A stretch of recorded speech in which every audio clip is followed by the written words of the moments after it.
Bonjour à toutes et à tous, bienvenue à ce 11e Selling Café, donc un webinaire qui vous est proposé par BDI, l'agence de développement de la région Bretagne. Donc moi je suis Arnaud, je m'occupe du programme Bretagne Selling Valley et on a voulu profiter de la proximité du salon Jacquard il y a quelques semaines, quelques jours, pour traiter du sujet des matériaux composites. Et je remercie tous nos participants qui sont nombreux aujourd'hui. On a donc Franck de la société Carboman Multiplast, Kiran, Florent et Gaëtan de Compositique et Adrien de Adel et autres activités qu'il nous détaillera tout à l'heure. On va avoir deux temps, on va revenir un petit peu sur le marché des matériaux et regarder un petit peu comment tout ça fonctionne avec Franck, et puis on va descendre un petit peu plus dans la technique avec Compositique et des projets sur le thermoplastique et sur le recyclage des matériaux. Et donc, je vous propose de commencer par une petite présentation qui va évidemment fonctionner. Hop.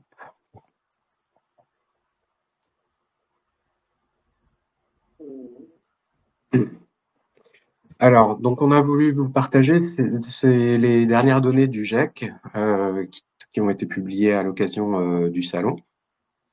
Pour ceux qui connaissent pas vraiment cette filière, on distingue la partie résine, thermoplastique, thermodurcissable, la fibre de renfort avec la fibre de verre, le carbone, où on retrouve aussi les fibres naturelles et puis tous les additifs qui viennent modifier un petit peu les propriétés des résines. On a 15 grands marchés d'application, celui de l'énergie, on retrouve les énergies renouvelables, l'électricité, l'électronique, la construction, le côté maritime, on verra que c'est une petite partie de ce grand marché. Toute la partie sport et loisirs, produits de consommation, le transport, l'aérospatial, puis une case autre, où on retrouve le médical, la défense et autres types d'activités. Donc on voit que c'est la fibre de verre qui représente la majorité des volumes mondiaux. Le carbone, lui, est utilisé pour des applications à plus haute valeur ajoutée, comme l'aéro, l'énergie ou le sport. Donc on voit que c'est une grosse partie des volumes.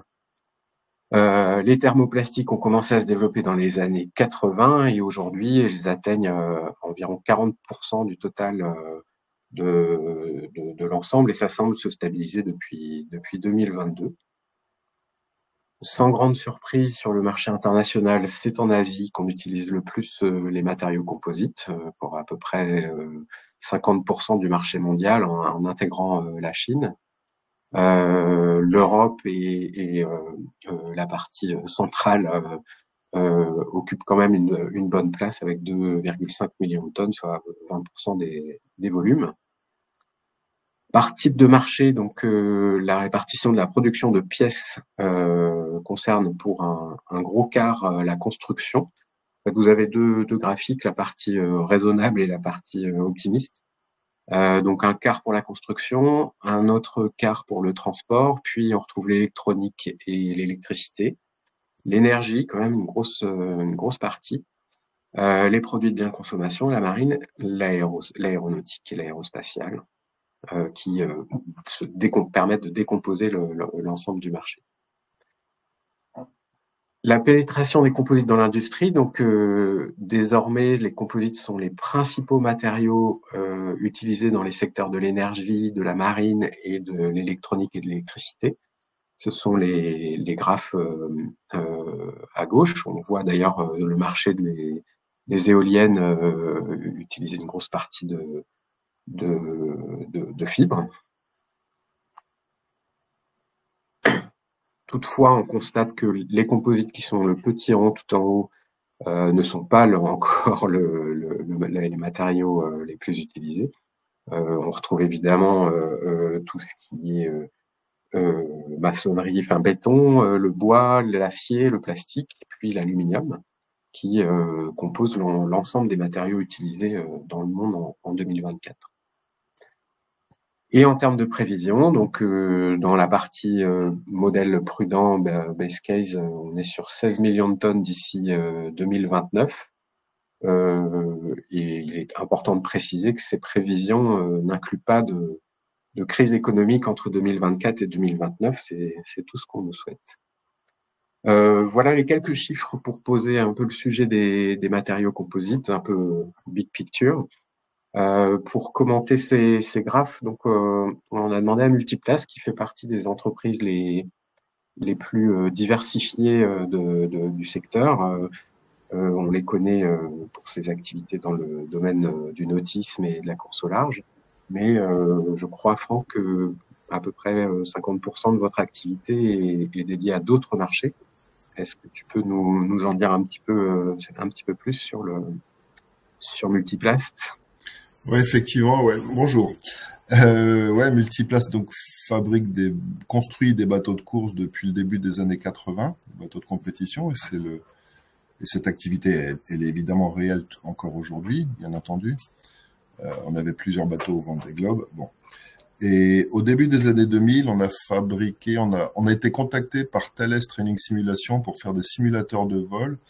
C'est presque une coïncidence. En fait, il se trouve que chez Thales, il y avait Training Simulation, il y avait quelqu'un qui était intéressé par la course au large et qui s'est dit, nos simulateurs, on pourrait bien les faire avec les matériaux avec lesquels on fait les bateaux, puisqu'il faut qu'il soit un simulateur, c'est une coque qui doit être raide et raide et légère, quoi. Voilà. Et donc c'est aussi ce qu'on demande à un flotteur de multicoque. Donc on a fait ces simulateurs au début des années 2000, on en a fait 27 des cabines. C'était un gros marché pour nous, mais c'est un marché qui n'avait pas donné de suite. Ensuite, attends, reviens à la s'il te plaît. Ouais. Et donc, et quelques années, et puis voilà, on a livré la dernière, puis voilà. Et quelques années plus tard, on a été rappelé par Thales pour nous demander. Donc là, à ce moment-là, on ne fabriquait donc plus que des bateaux, ce qui est déjà beaucoup. Et donc, il y a une quinzaine d'années, on est rappelé par Thales, un autre département de Thales, pour nous demander si on saurait faire un radar en carbone, sachant que ça n'existe pas. À l'époque, ça n'existait pas encore, en tout cas pas en série. Et donc, on a co-développé ce radar en carbone, Thales étant des très très bons, des experts évidemment en électronique, des experts mondiaux même. Nous, on se débrouille pas trop mal en composite. Donc, on a vraiment mélangé nos compétences pour donner naissance à ce radar en carbone. Aujourd'hui, on en a fait une cinquantaine. On continue à en faire. La Jamaïque vient d'en acheter une douzaine. Donc, la Jamaïque est ceinturée de radars fabriqués à Vannes. Voilà. Qu'est-ce que vous voulez chercher chez Multiplast comme compétences, en fait, pour fabriquer ces radars? Ils sont venus chez nous parce qu'on savait faire, on avait mis en œuvre donc le carbone, le Nidalu, là sur ces pièces-là c'est du Nidalu, ouais. Donc on avait montré à Thales par le biais des simulateurs qu'on savait mettre en œuvre ces matériaux et ils sont venus chez nous. Et au début, eux, ça c'est une difficulté qu'on rencontre lorsqu'on passe comme ça d'un milieu métallique. Tous ces radars-là sont en métal, en aluminium. Là, ils souhaitaient le faire en composite parce que c'est des radars de surveillance côtière, soumis à des agressions environnementales sévères, du brouillard salin, des tempêtes, etc. Bon. Et donc, ils sont venus, ils voulaient que ce soit du composite, et ils viennent chez nous parce qu'on avait déjà prouvé qu'on savait mettre en œuvre ces matériaux, y compris par le biais des bateaux, quoi. Ouais. Okay. Voilà.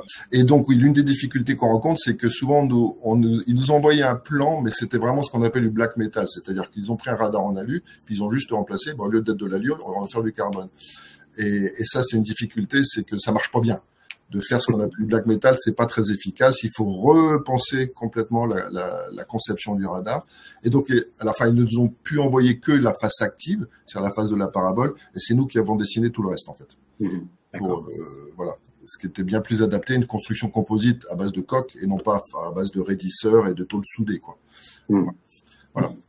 Ça a amélioré le produit ou ça permettait d'améliorer le produit. Ça permettait non pas à masse égale, mais avec un cahier de charge de tenue mécanique donné, on était plus léger, oui.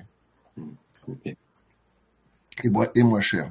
Donc de là, ça s'est un petit peu disséminé. On a utilisé un petit peu ce radar et puis d'autres pièces. Hein. On a fait bien d'autres pièces pour Thales et d'autres industries, pour Airbus aussi. Là après, Safran est venu nous voir.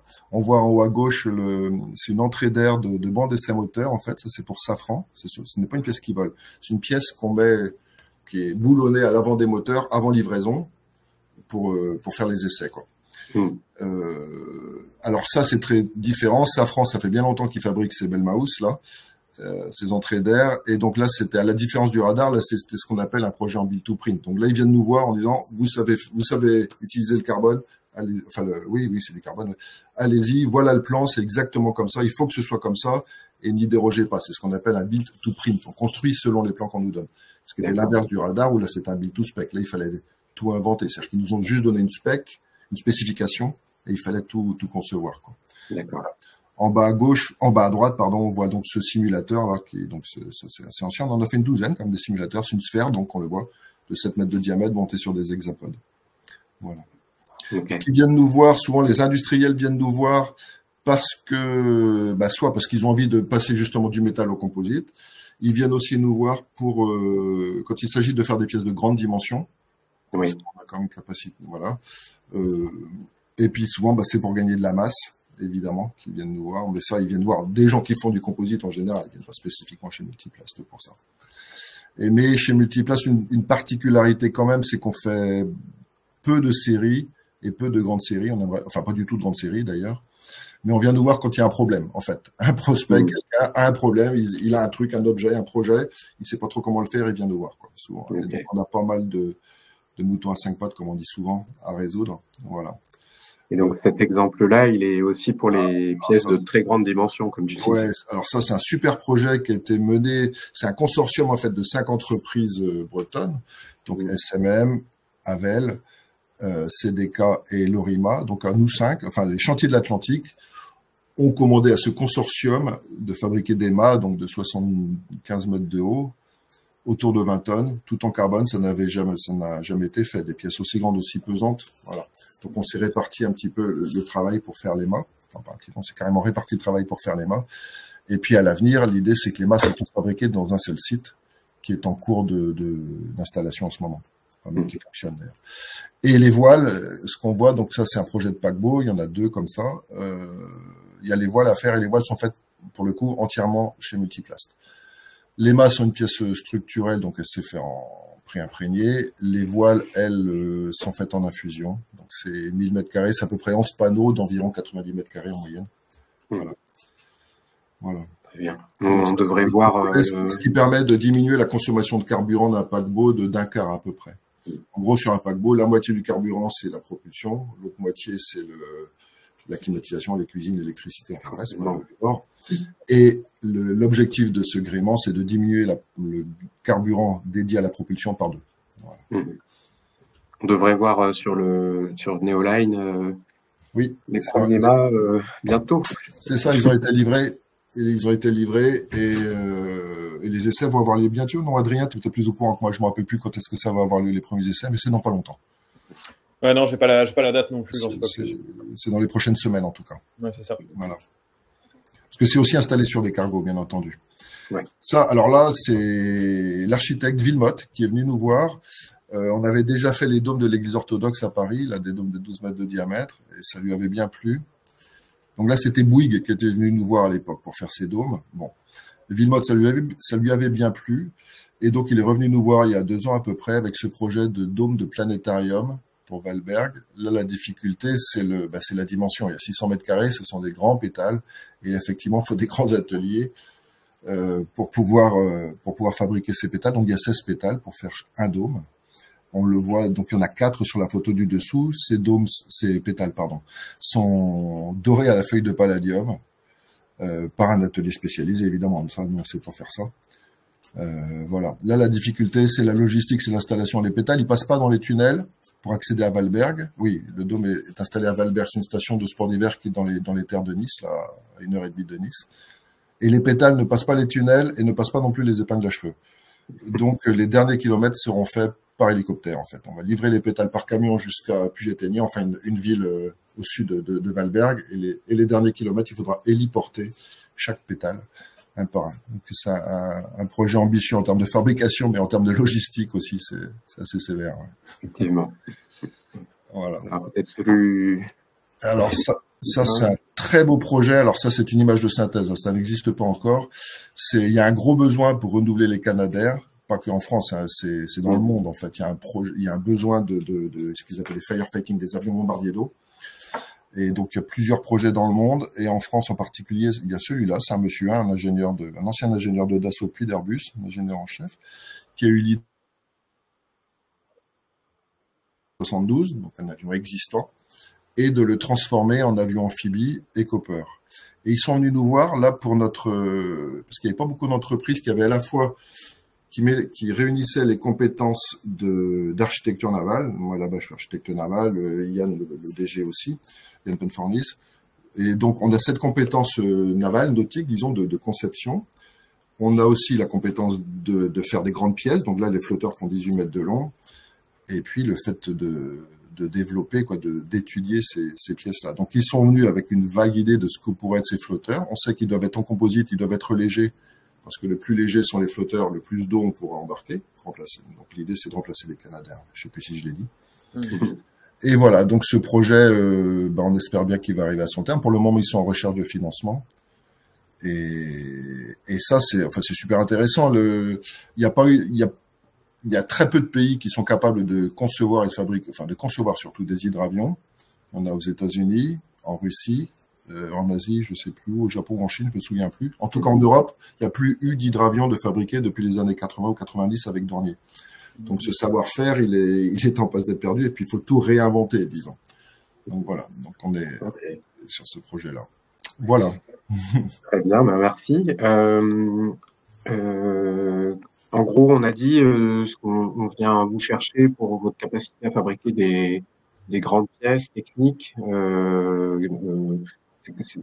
Quels sont les autres arguments un petit peu sur ces marchés-là, un peu quels sentiments, quels sont les éléments qu'on pourrait partager Le fait de co-développement aussi. Ils sont intéressés par le fait qu'il y a à la fois un bureau d'études et un atelier, disons, capable de fabriquer les pièces. Donc, on est capable de développer, ce sont les fameux projets en build to spec dont je parlais auparavant.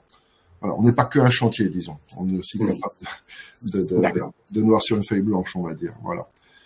Et puis, mais ça reste quand même pour la mise en œuvre de matériaux plutôt bien disant techniquement, on va dire. On vient pas nous voir pour faire des capotages, ou si on vient nous voir pour faire des capotages, on préfère qu'ils aillent s'adresser chez West Composite, qui est une autre entreprise d'or et qui fait partie du groupe Carboman comme Multiplast, et qui est plus habitué à faire ça. Donc on vient nous voir pour un peu de technologie quand même, cette capacité à faire des pièces pour l'aéro, ça arrive aussi, à faire des pièces un peu techniques, et puis à les co-concevoir, et les dimensions. Voilà. Merci Franck.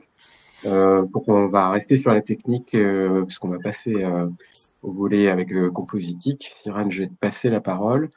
D'ailleurs, oui, au GEC, on avait pu voir le robot qui est arrivé chez SMM.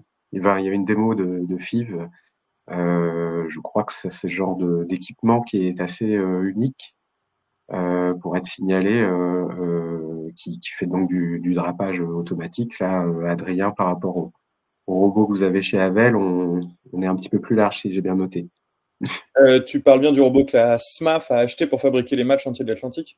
C'est ça. Ouais, du coup, c'est les voisins de SMM qui est représenté ici par Gaëtan. Et du coup, en effet, c'est une machine qui n'est pas du tout identique à celle qu'on a chez Havel. On a un outil qui est très, très précis chez Havel qui peut draper des fibres assez étroites. Donc, c'est un outil de production très polyvalent. Contrairement à l'outil que la SMAF a décidé d'acquérir, qui est un outil qui a été imaginé pour fabriquer des pièces très similaires aux mâts qui vont équiper les cargos que Franck présentait tout à l'heure. Donc, on ne va pas du tout être sur les mêmes outils de production. Ouais. Ok. Je vous passe la parole. On va parler de Foil Infinity et de React 3D. Nouveaux matériaux et recyclabilité, si je ne me suis pas trompé. Bonjour à tous, Cyrane Le Guenec, directeur projet à Compositique. Je suis accompagné de Florent Faure, qui est ingénieur aussi à Compositique sur les aspects matériaux, SMM avec Gaëtan Le Régent et Adrien Marchandise avec Robotics.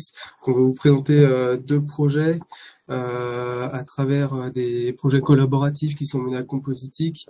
Donc Compositique, c'est une plateforme technologique qui permet de faire de l'innovation entre avec des projets collaboratifs ou du service R&D, ça peut être sous forme de prestation, d'accord. Et l'idée c'est qu'on puisse porter du risque avec des moyens de laboratoire et des ingénieurs spécialisés sur certains domaines d'expertise pour compléter les compétences R&D qui manqueraient sur le territoire. Donc ça se passe aussi bien du design de la matière composite, hein, du polymère, donc là on parle de l'échelle de la chimie, pour aller jusqu'à des premiers échantillons. Donc il y a déjà un énorme effort, que ce soit financier ou en termes d'expertise, pour pouvoir passer ces échelles-là.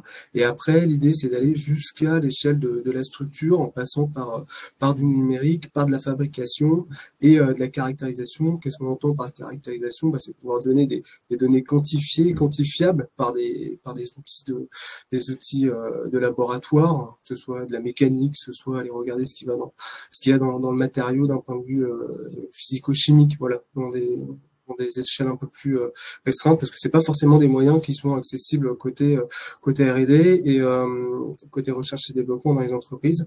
Et voilà, c'est différents secteurs d'activité qui viennent nous voir, beaucoup le nautisme, mais on a eu depuis maintenant 12 ans maintenant beaucoup élargi les activités avec l'aéronautique, l'automobile.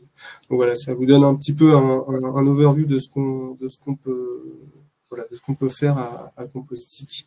Et ouais, Cyrane, moi, j'abonde dans la réflexion que Franck faisait tout à l'heure sur le fait que quand on travaille dans des industries en dehors de la course, on est souvent en build to spec. C'est ce que nous, on voit aussi chez Havel. Le fait d'avoir des partenaires comme vous va nous permettre d'aller faire de nombreux développements qu'on ne pourrait pas faire. Et on a la chance d'être sur ce territoire avec les différentes plateformes que tu présentes pour aller répondre justement aux besoins d'industries qui sont en dehors de notre territoire notamment, quoi. Tout à fait. Donc je vous transmets 2-3 éléments marquants de la plateforme de l'année 2024, avec l'acquisition d'une machine qui permet d'éclater des réservoirs hydrogène, entre autres, mais elle aurait vocation à aller faire exploser un peu tout ce qu'on veut avec de l'eau jusqu'à 2000 bars, pour vous donner un ordre d'idée, et avec une instrumentation un peu particulière. Là, c'est pour vraiment répondre à toute la filière hydrogène qui est très soutenue par la région.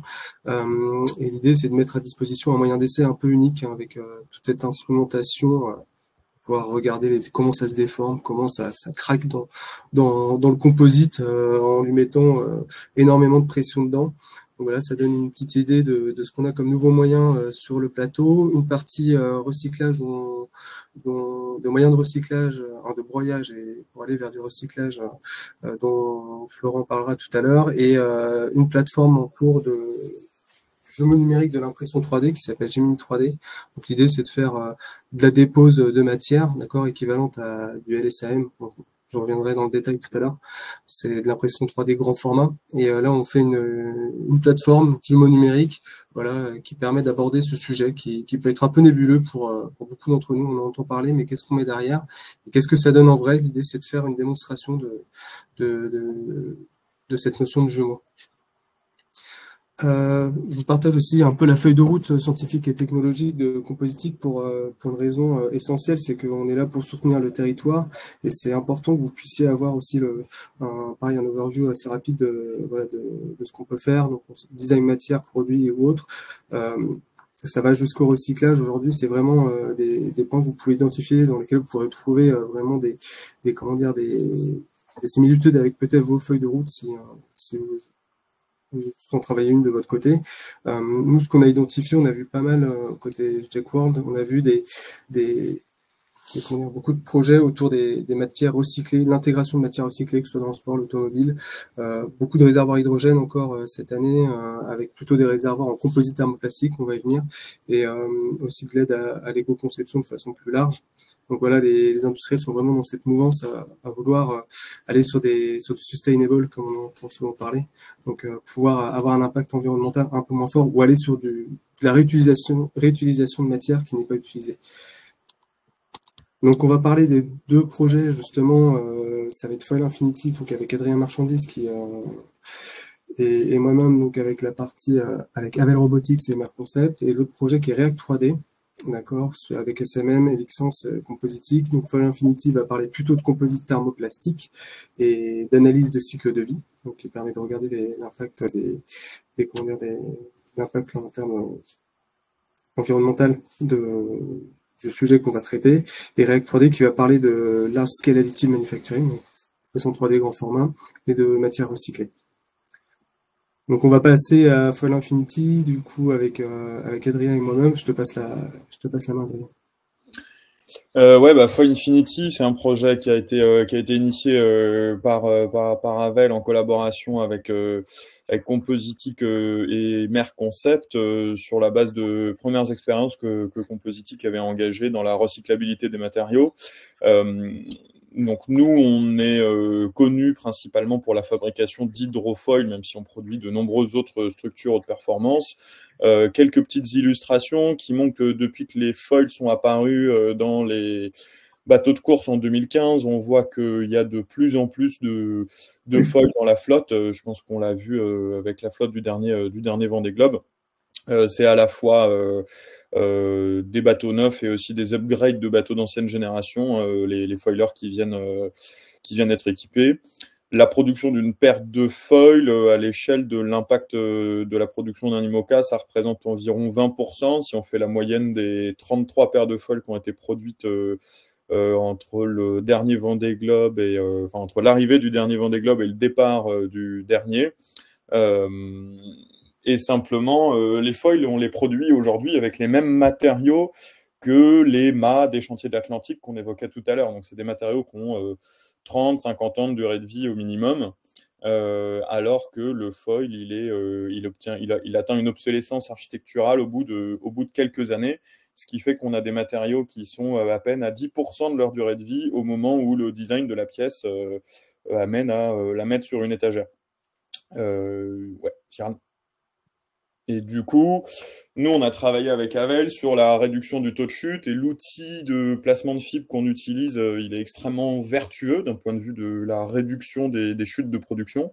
Ce que je présente ici, c'est des données qu'on a publiées chez Havel avec des foils qu'on vient produire qui sont à 25 tonnes de CO2 équivalent pour une paire de foils.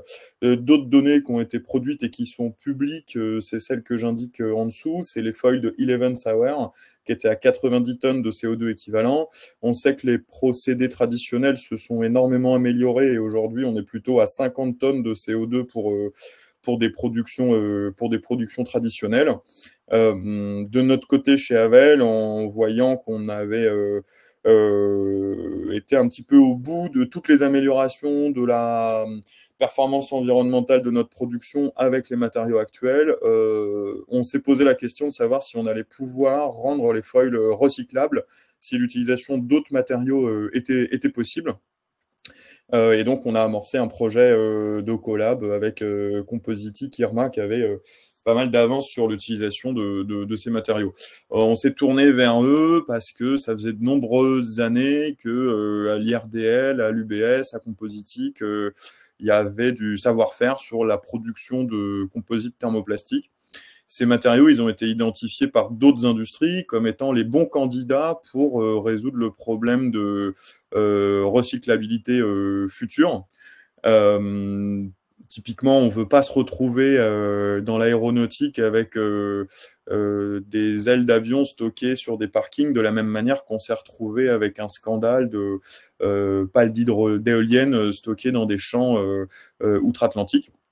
Et donc, voilà, il y avait tous ces développements qui avaient été faits et on a décidé de fabriquer des pièces pour un petit bateau laboratoire. Cyrano, je te laisse avancer peut-être les diapos juste en même temps que je parle. Ouais. On a engagé le fait de produire des pièces à petite échelle avec un petit bateau labo qui est un Mini 650 projet qu'on a appelé Minilab, dont l'objectif est d'accélérer le développement de composites thermoplastiques. Donc là, les premières pièces sont produites et elles vont être testées en conditions réelles de navigation dans les mois qui viennent. Et dans ces pièces, on a de la matière recyclable et de la matière recyclée déjà. On a produit la structure primaire avec de la matière vierge et les structures secondaires avec les chutes recyclées de ce matériau. Toute la vertu du thermoplastique, c'est qu'il peut être fondu plusieurs fois, comme le verre, comme d'autres matériaux. On est donc capable de venir produire des granules à partir de cette matière qui sont adaptés à l'impression 3D, de la fabrication sous presse, de l'injection, ce qui est utilisé par de nombreuses industries. C'est pas aussi vertueux que les procédés de recyclage qui sont à l'étude et qu'on espère seront opérationnels dans quelques années, qui permettront de garder des fibres longues. Mais ce qu'on peut faire dès à présent, aujourd'hui, c'est venir créer différents matériaux carbone à partir de matériaux fibres longues. On peut faire de l'OSB de carbone, du médium de carbone. Ces différentes pièces-là, elles sont largement satisfaisantes du point de vue des propriétés de résistance, cisaillement, matage. Ce qu'on imagine, voilà, c'est pouvoir aussi essaimer du coup ces matériaux une fois qu'ils sont en fin de vie, quoi. Dans la genèse du projet avant d'arriver sur Foil Infinity, l'idée c'était de s'appuyer sur un projet qu'on a montré précédemment, c'est d'aller identifier ce qui peut se passer à l'échelle d'une section de foil en composite thermoplastique. Donc dans cette vertu de capitaliser côté compositique sur ce qui se passe sur les matériaux composite thermoplastique pour le marine et offshore, c'était d'avoir un use case, une application qui est là les appendices composites, et d'aller déjà regarder un peu ce qui se passe côté propriété méca, côté calcul de structure, et d'aller grâce à une spécification d'une géométrie via Minilab, d'avoir une application qui va nous pousser à avoir une petite réflexion plus appliquée qu'une réflexion uniquement numérique, quoi, autour de l'application de ces matériaux, et du coup d'aller jusqu'à l'idée du projet, de côté avant d'arriver à Foil Infinity, c'est d'aller jusqu'à un essai en mer, et d'aller éventuellement sur cette année jusqu'à du diagnostic statique et vibratoire. Donc voilà, on va chercher, on voit bien qu'on est à la croisée des mondes de l'application et plutôt de l'industrie côté Havel Minilab, et de l'autre côté avec Foil Infinity, de l'autre côté ce qu'on veut commencer à tirer de la recherche plutôt académique, ramener du diagnostic vibratoire pour ce genre de structure avec une nouvelle réflexion autour des composites thermoplastiques. Voilà, c'est des sujets qu'on va pouvoir aller chatouiller côté compositique. Donc voilà, vous pouvez voir la section avec un gros travail autour de la structure primaire, une section à peu près 300 mm de corde, c'est ce qui a été travaillé. Pourquoi les composites thermoplastiques? Ils ont avant d'avoir une virtuosité aussi, pour compléter le propos d'Adrien, côté aéronautique, il y a un gros intérêt côté choc et ténacité. C'est des matériaux après choc qui vont avoir une faculté de retenir les micro-fissures. Ça va être assez intéressant sur ces aspects-là. Le thermoplastique veut dire aussi refondre, pouvoir reconformer, réutiliser. Voilà, c'est tout ce qu'a expliqué précédemment Adrien. On a fait un point focus sur 3 matériaux. Je ne vais pas rentrer dans le détail, mais ça permet à certains qui ont un peu plus ces aspects techniques, avec des matériaux qui ont des résistances et des conditions de mise en œuvre un peu en termes de température un peu différent, et ça permet vraiment, à travers cette genèse du projet Foil Infinity, d'aller regarder de façon assez large les différents composites thermoplastiques disponibles sur les ordres de grandeur un peu différents disponibles sur le marché. C'est aussi une grande faculté de ces matériaux-là, c'est qu'il y a une disponibilité. On peut faire des composites à façon. Donc, pour un petit rappel, un composite, c'est quoi? C'est de la fibre, et c'est un liant qui va s'appeler une matrice. Et cette matrice-là, quand elle est thermoplastique, au lieu d'être thermodurcissable, elle offre un avantage, c'est de pouvoir un peu le faire à façon, et avec un spectre de matériaux beaucoup plus large. Donc voilà, je vous donne quelques éléments aussi en termes de mise en œuvre, de température de fusion. C'est assez intéressant, ça montre un peu la nécessité d'aller sur de l'automatisation aussi de cette mise en œuvre, qu'on va pouvoir voir ensuite. Donc, juste pour revenir sur la partie mise en œuvre, on a parlé de placement de fibres. Là, ce qu'on a mis c'est l'une des grandes difficultés, cette mise en œuvre-là. Elle va devoir se faire ici, en l'occurrence, avec les matériaux qu'on va utiliser pour atteindre certaines performances mécaniques. On va devoir utiliser un robot de placement de fibres qui est présent à Compositique, et qui sont des machines de chez Coriolis Composite, et qui, en l'occurrence là, mettent la matière en œuvre à l'aide d'un laser. Donc on va venir chauffer une bande de composite, donc il y a la fibre plus la matrice composite dans le thermoplastique, et puis on va pouvoir chauffer à haute température. Donc ça, là en l'occurrence, ça peut jusqu'à 300, 350 degrés, 400 degrés en fonction des matériaux, ou plus bas, et on va appliquer une pression à l'aide d'un rouleau qui va venir écraser la matière et la mettre en œuvre. Donc il y a plein de difficultés, hein, on sait bien que plus c'est automatisé, moins ça va être, on va pouvoir passer des petits rayons comme on aurait mis à la main une matière, épanouir la matière. Ça apporte d'autres difficultés et d'autres avantages, c'est la répétabilité de la dépose du matériau, atteindre des matériaux avec une température de fusion bien plus importante que si on avait pu pouvoir la mettre en œuvre à la main. Donc voilà. L'idée après, c'est toute cette chauffe. On a parlé beaucoup de chauffe, c'est de pouvoir gérer à la fois ce qui peut se passer côté chauffe, qui va induire des problèmes de ce qu'on appelle contrainte résiduelle. Ça va se déformer d'une façon qu'on va pas vouloir avoir à la fin. On va avoir de la chauffe, du refroidissement. Donc ça n'aime pas trop. Il faut bien gérer ces aspects-là, des problèmes d'adhésion. Et il faut bien gérer à la fois le comportement mécanique qu'on veut à la fin, que ce soit suffisamment résistant, suffisamment raide par rapport au cahier des charges. Et au final, sur les premières preuves de mécanique qu'on a pu faire et process, hein, c'est ça qu'on travaille au quotidien à travers de la plateforme, parce que nos acteurs, on l'a bien vu aussi avec ce que présentait Franck et Adrien, on a besoin vraiment d'amener à travers ce plateau, non pas une réponse uniquement matériaux, pas uniquement conception, simulation, et non pas uniquement test structural ou matériaux. Du coup, il faut vraiment il faut vraiment apporter une réponse plus complète, et c'est ça qu'on met à disposition, comme on peut le voir à travers ce projet, qui nous a permis d'aller au final sur Foil Infinity. Ouais, donc Foil Infinity, c'est la suite de l'histoire que raconte Cyrane. Excuse-moi, j'ai pris un petit peu les devants dans la manière dont je faisais l'histoire tout à l'heure. Après avoir parcouru des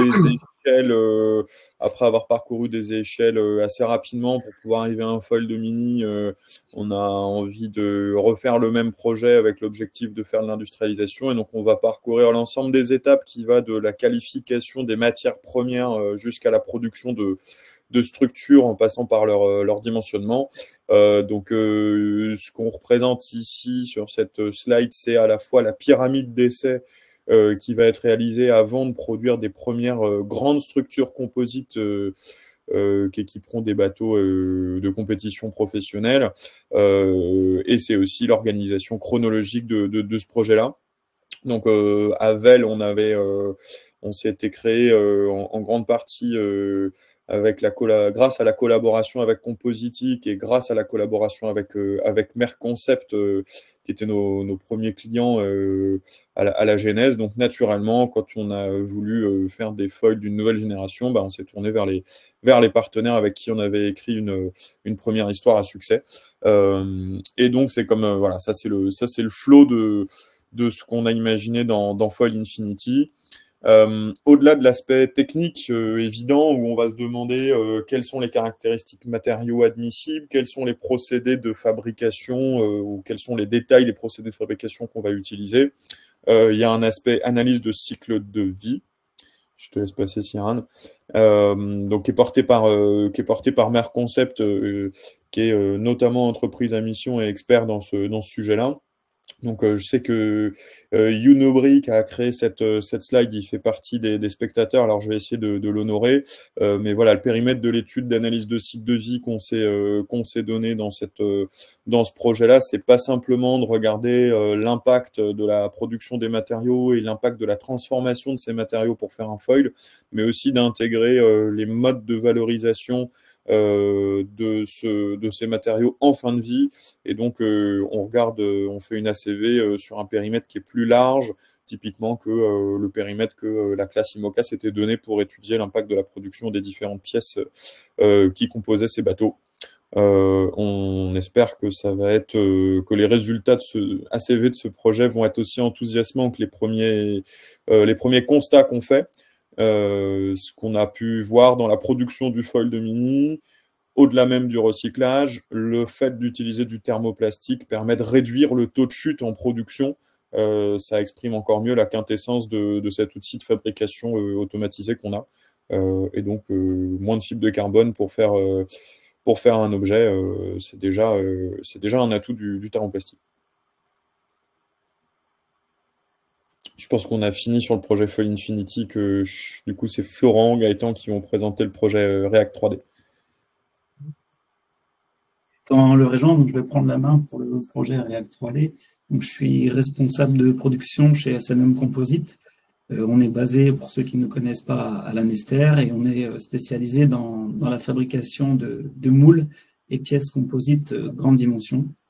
Et donc aujourd'hui, je vais vous présenter le projet React 3D. Donc React 3D, c'est un projet qui s'inscrit dans le cadre d'une transition technologique et écologique pour la réalisation de futurs outillages pour pièces composites haute performance. L'objectif principal du projet, c'est de pouvoir imprimer des moules en impression 3D grand format et SMM, donc est porteur du projet React 3D et collabore avec Compositique, qui est donc spécialiste notamment de la caractérisation matière. On a également Elixence qui nous accompagne, qui s'occupe de la formulation et développement des matériaux innovants. Et on a aussi un appui d'IRMA sur une expertise technique de l'impression 3D. On est également accompagné de la région Bretagne, de l'Orient Aglo, de Van Aglo, du pôle EMC2, du pôle mer Bretagne-Atlantique et de VIP que je remercie. Donc si on analyse le contexte actuel et le processus de fabrication d'un moule composite, on identifie à peu près un cycle de fabrication de 3 mois pour les moules les plus grands et plus complexes en surface. Pour des moules plus petits, ça peut descendre à 1 mois de fabrication. Et on identifie beaucoup d'étapes de fabrication pour mener à bien ce processus. Donc on va avoir une première phase d'usinage avec une contreforme du moule à venir façonner en usinage. Ensuite, on va avoir l'intervention de plusieurs opérations humaines pour des étapes de stratification. Un second usinage de la forme pour lui donner sa forme finale via nos commandes numériques. Et ensuite, de nouveau, plusieurs interventions humaines avec du ponçage, du drapage de tissus secs et ensuite une infusion pour pouvoir fabriquer notamment nos moules carbone que l'on commercialise pour la course au large. On remarque aussi une grande diversité de matières utilisées qui ont, je dirais, plus ou moins de facilité à être recyclées. On a également une présence de déchets dans ce process de production via des consommables. On a des périphériques d'infusion, donc avec de la bâche vide, du joint vide, des copeaux générés par l'usinage et des résidus aussi de détourage. C'est pourquoi on a identifié chez SMM un besoin autour de la production de ces moules. L'objectif, c'est de réduire l'empreinte carbone et de gagner en temps de production. Pour ce faire, chez SMM, nous avons investi il y a quelques mois dans un nouveau centre d'usinage qui a la particularité d'être aussi une machine d'impression 3D. Donc, cette nouvelle machine va nous permettre de diminuer notre temps de production de moules, de diminuer aussi l'intervention humaine sur les différentes étapes que je vous ai mentionnées auparavant. Et on est en capacité, avec cette nouvelle technologie, de pouvoir produire un moule équivalent à ce qu'on pouvait produire en carbone sous 2 semaines. Nos capacités de fabrication de moules sont assez conséquentes via cette machine, puisque on sait couvrir une surface de plus de 4 mètres par 2 mètres par 1 mètre de haut. Et on a aussi une plage d'utilisation de matériaux assez variés en thermoplastique. Donc, ce sont des thermoplastiques chargés en fibre de verre ou fibre de carbone. Et on peut, par exemple, pouvoir imprimer avec cette machine une pièce en polycarbonate chargée à 20% de carbone et ensuite pouvoir la fraiser conformément à une 3D client pour avoir le moule final. Donc, c'est clairement une nouvelle technologie pour SMM. On est sur la mise au point d'un nouveau process. On identifie et on travaille sur les verrous de la technologie actuellement. Donc, vous en avez ici différents points. Premièrement, il va y avoir le choix de la matière. C'est vraiment un choix important pour répondre à l'attente de nos clients. Je vous parlais tout à l'heure d'ABS ou de polycarbonate. Suivant l'utilisation du client, on ne va pas aller lui proposer la même matière. Parce qu'il y a déjà une notion de coût aussi entre les deux choix de matériaux. Il faut vraiment proposer quelque chose qui corresponde parfaitement aux attentes de notre client. Ensuite, on travaille sur la conception. La conception est un peu différente de nos conceptions habituelles chez SMM. C'est une philosophie un peu différente. Il faut rendre les choses réalisables, donc bien les positionner dans la cellule d'impression, placer des raidisseurs pour pouvoir tenir mécaniquement l'ensemble. Donc, c'est vraiment une philosophie à mettre en place un peu différente de celle actuelle. Ensuite, on va travailler sur la tenue en température et mécanique de nos outillages. L'objectif, c'est que nos clients soient satisfaits des moules qu'on va pouvoir leur proposer en impression 3D, comme ils sont aujourd'hui satisfaits des moules qu'on leur propose en carbone. Voilà. Le but, c'est d'avoir un équivalent avec une réduction de l'empreinte carbone et un gain de temps de production. Et ensuite, on travaille actuellement sur le recyclage de ces moules, puisqu'ils sont en thermoplastique. On travaille sur deux hypothèses. Donc, la première est un recyclage partiel, donc c'est-à-dire destruction du moule pour ensuite pouvoir refabriquer de la matière première partiellement, ou alors potentiellement recycler complètement l'outillage et pouvoir le réinjecter dans un nouveau processus de fabrication pour d'autres besoins. Du coup, merci Gaëtan, je vais reprendre la main. Je t'en prie. Je suis ingénieur recherche à Compositique et j'accompagne Gaëtan sur ce projet. Effectivement, vis-à-vis des verrous que tu as identifiés côté SMM, sur le projet, on a défini 3 gros work packages. Un premier qui est le développement d'une formulation un peu selon le cahier des charges et le besoin du client. Notamment, on a travaillé récemment avec des formulations polycarbonate, c'est avec les fibres de carbone de Procotex, donc qui est pas loin de chez nous. L'idée, c'est de travailler dans un circuit quand même assez proche de Lorient ou en Bretagne. L'idée est aussi d'avoir les meilleures propriétés vis-à-vis du cahier des charges. La deuxième partie, donc effectivement, qui est pas simple, c'est quelle stratégie de conception utiliser pour de la définition d'un moule. L'avantage de l'impression 3D grand format est que on peut réduire la quantité de matière au maximum très fortement par rapport à un moule classique. En travaillant vraiment la conception, on peut mettre des raidisseurs dans le moule, vraiment à des endroits ponctuels, vraiment où il y a besoin. C'est assez intéressant, mais du coup, il faut appréhender toute cette technologie, ce qui n'est pas le plus simple. Et la dernière phase, donc, c'est effectivement le recyclage matière. Donc, je m'occupe pas mal de cette partie-là avec Elixence, notamment comment recycler ces moules. Et on peut passer, bref, je vais faire sa présentation là sur la suite, comme un focus sur la partie recyclage.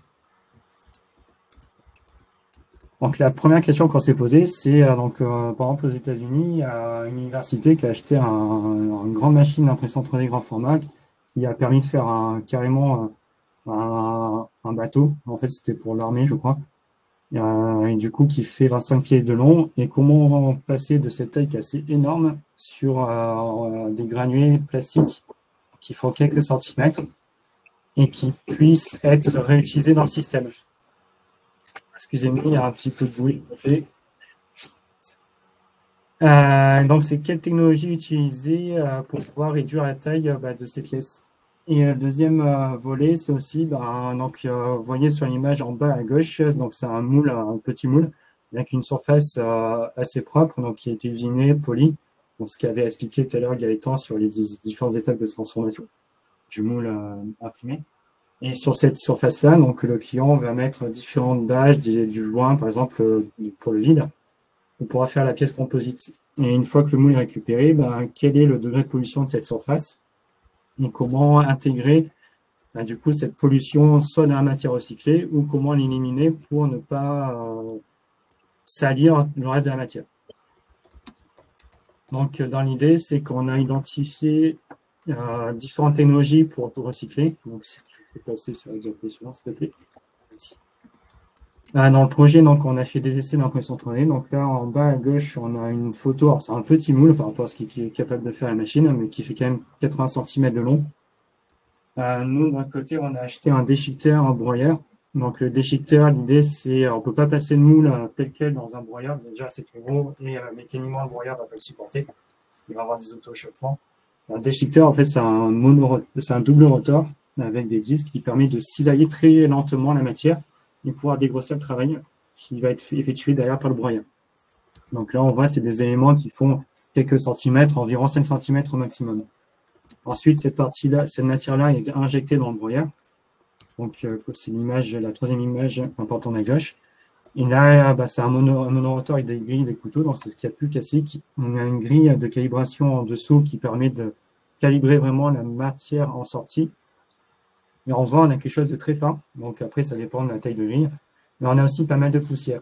Et là, il y a quand même un travail à réaliser qui est d'éliminer cette poussière qui peut créer des problèmes derrière pour la retransformation de cette matière en granulés qui puisse être utilisé pour l'impression 3D.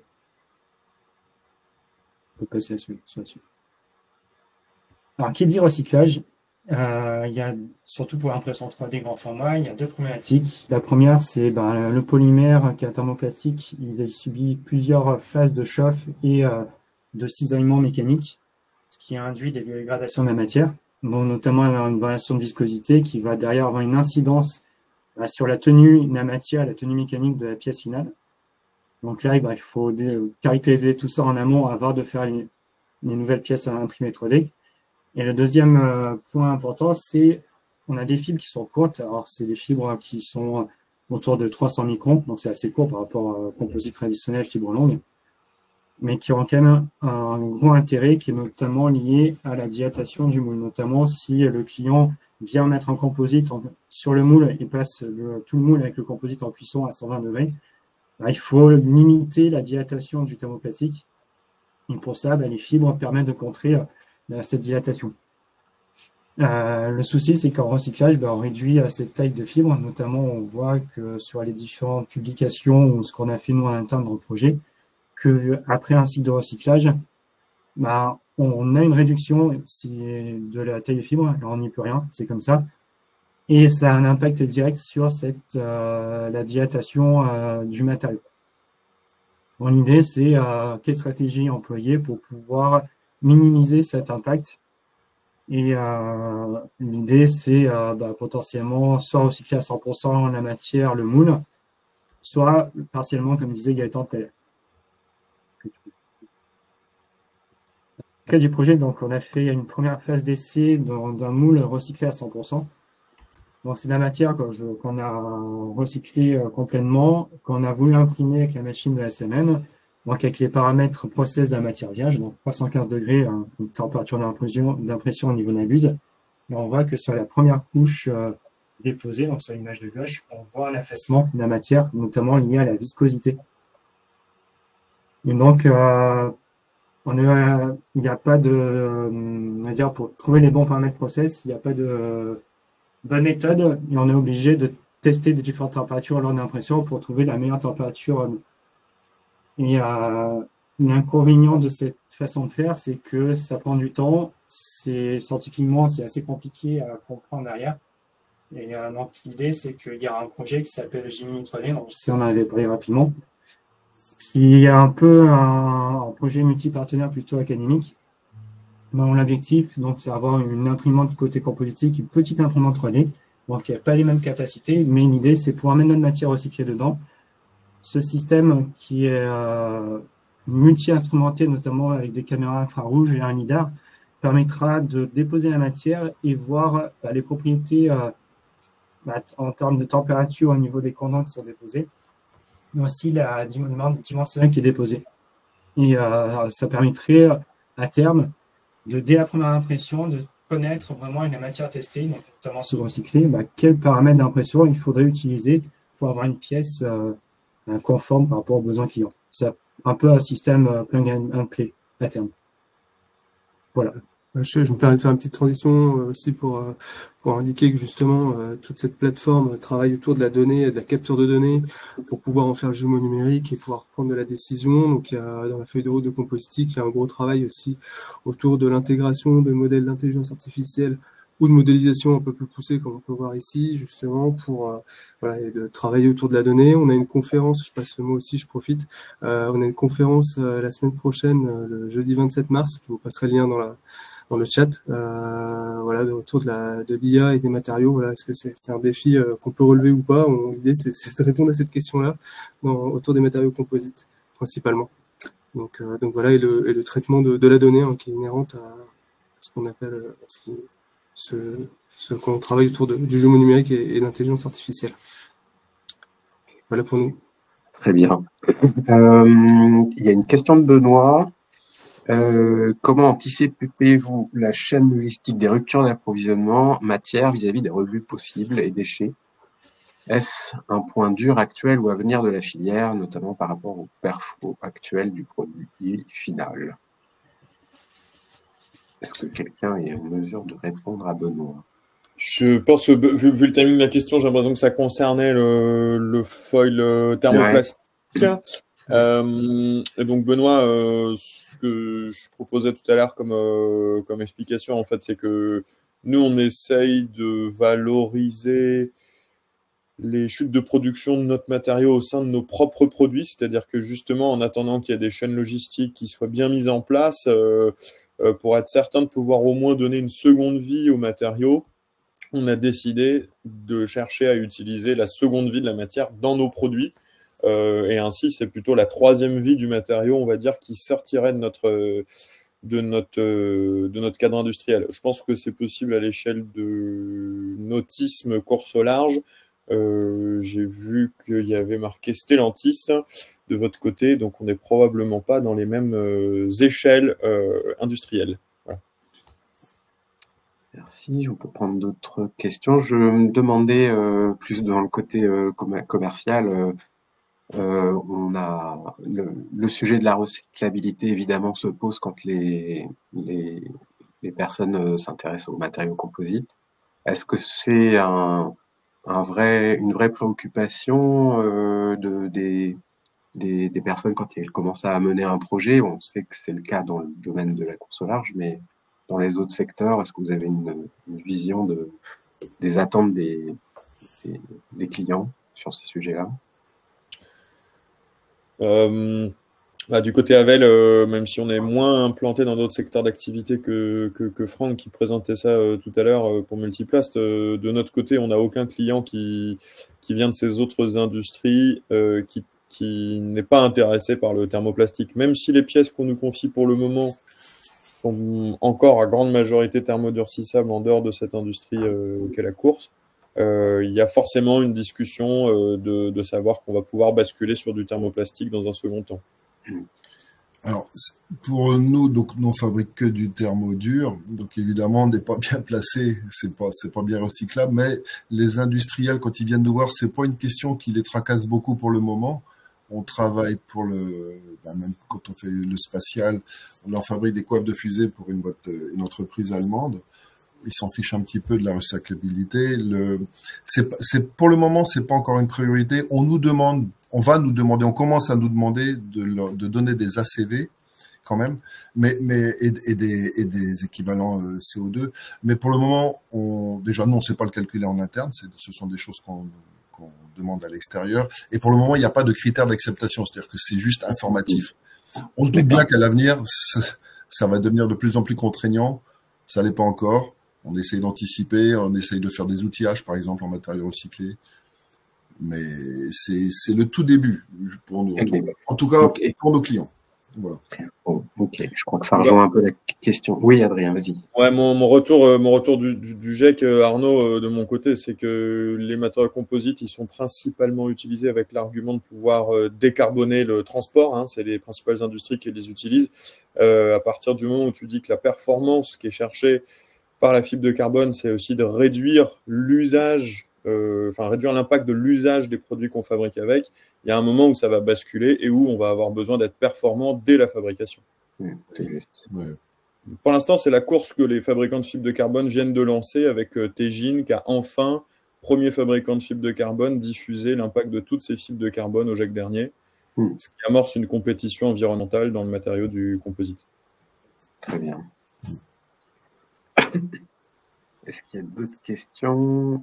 Oui, ça rejoint un peu la question de Régis sur les enjeux incidence économique des solutions de recyclabilité de matières composites. Très bien, je pense qu'on a répondu à la question. Écoutez, je vous propose de terminer là. Félicitations, on termine à 10h pile. Merci beaucoup pour vos interventions. N'hésitez pas à ceux qui suivent le webinaire de contacter les intervenants directement. Je pense qu'ils se feront plaisir de vous répondre.